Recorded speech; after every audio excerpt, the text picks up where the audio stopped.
Firstly, Australia is now joining a number of EU countries in giving the advice that people under a certain age should not be taking the AstraZeneca vaccine. Is there likely to be any flow-on effects from this decision on European supply chains?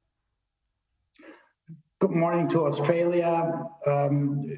We, throughout Europe as well as Germany, we do believe that it is, as based on the current statistics and analysis, certainly safe to still utilize the vaccine that is currently being utilized throughout Australia as well.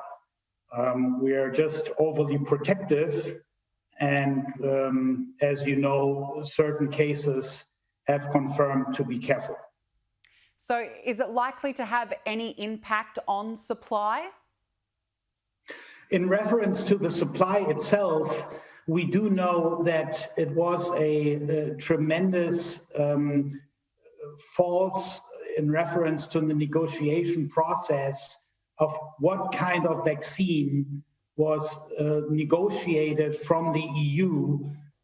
We anyway have, in reference to certain suppliers, a big shortage in comparison to the originally ordered and poorly negotiated volume of vaccines.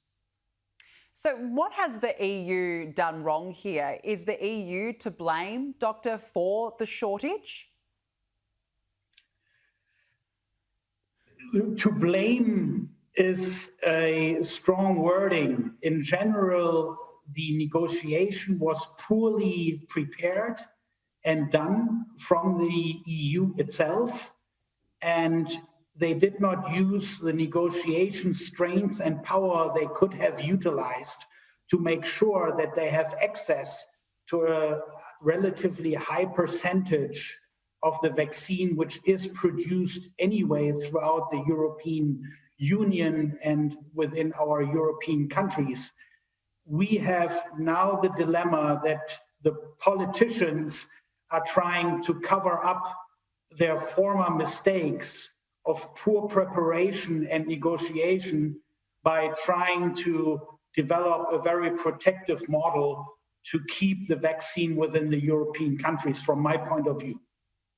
We have a situation as well where Australia said that it was expecting an extra 3.1 million doses of the AstraZeneca vaccine from the EU, but it simply hasn't received it yet. Can you take us through what that process would ordinarily entail? Well, the process itself requires, of course, contracts, which means that in general, the EU has not received the amount which they thought they would have negotiated, even though the original agreements with the manufacturer have been very poorly written, and they underestimated the strength and power of, and also the speed of other countries to receive the vaccine. You need to keep in mind that for European citizens, it's very difficult to understand that by now we exported from Europe more vaccine as we utilized in Europe, even though everything what I'm referring to was produced in Europe. So now the civilization and the citizens in Europe are getting very anxious and nervous in regards to, on one hand, a lack of vaccine, and as you know, Germany also, or Europe, also a certain level of bureaucracy, which is now being implemented to use the vaccine. So this brings an urgency to the overall civilization, which now led, in this case, the Italian government to protect the vaccine, which was supposed to be exported, of course, to Australia. Well, it's certainly been interesting to see how it's played out between all of the countries. Dr. Thorsten Schmidt, thank you for joining me this morning. Thank you. Best regards to Australia. Good luck.